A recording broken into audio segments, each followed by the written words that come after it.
Hey guys, I just wanted to show you some of the sort of behind the scenes of the stash pack. So this was one that I made. Look at this thing. Jeez. This is one of the first iterations in Tyvek that I tried. Of course, you know, Tyvek was my go-to material, but really wasn't so great after a lot of washing. You can kind of see that with, you know, over time it was not holding up as, you know, it didn't look like something you want to have your food in.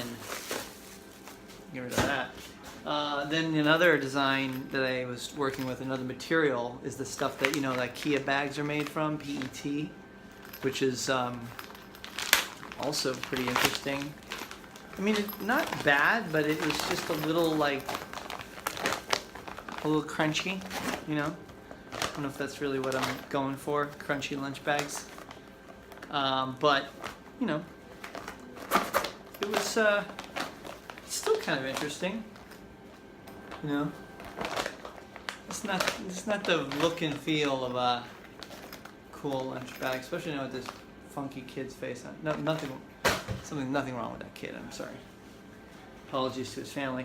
And I even tried neoprene, which many of you know from, like, use that spongy stuff that, well, here you can see. I don't know if it makes any sense by looking at it, but most of you know neoprene, very common. Wine containers, portable wine containers are made of the same stuff. Just didn't give me the kind of flatness that I was looking for. So again, might be an interesting option for maybe a limited series. Maybe I'll do that. But then lastly, here's this material, which again, I'm not sure how much you can actually see in the, but this is the what's called PU material. It's very common with upholstery, like, you know, diners. If you go into the diner, the backs of the seats are lined with this stuff. It's pretty thick, and yet it's very flexible, and obviously it already has its own sort of felt lining, which is a great added feature, so it's already a little bit insulating. And it's very, you know, like widely available, lots of different colors, and I can eventually print on these too, so look out for that. And then this was the sort of the sandwich layer that went in the middle. This is a very, you know, commonly used insulating foam for lunch containers, which we get. It's also pretty inexpensive. I mean, one of my main things with designing the Mighty Stash Pack was to make something that wasn't like inanely expensive. You know, I think there's one thing to talk about making lunch, like, you know, affordable and having, you know, savings from bringing your lunch to work. But if you were spending $100 to buy a lunch container, what sense does that make? And I also had the nylon, but I don't have it here. Any case, you know what nylon looks like, it's everywhere.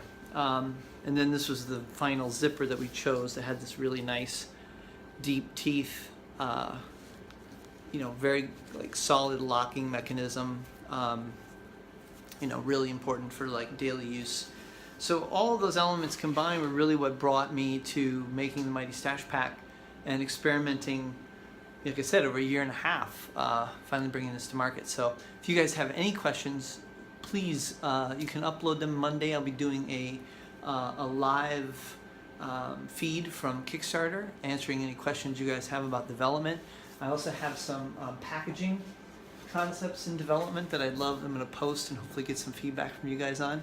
I think this is going to be a really cool sort of a package. It can stand like a little book or like that. And then also we'll have a hang tag for retail display fixtures.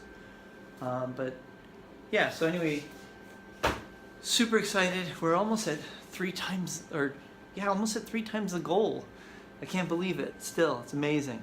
Thank you so much. This has been like big uplift, big inspiration for me after all this work, so I really appreciate it. Please do answer my questions Ask any questions.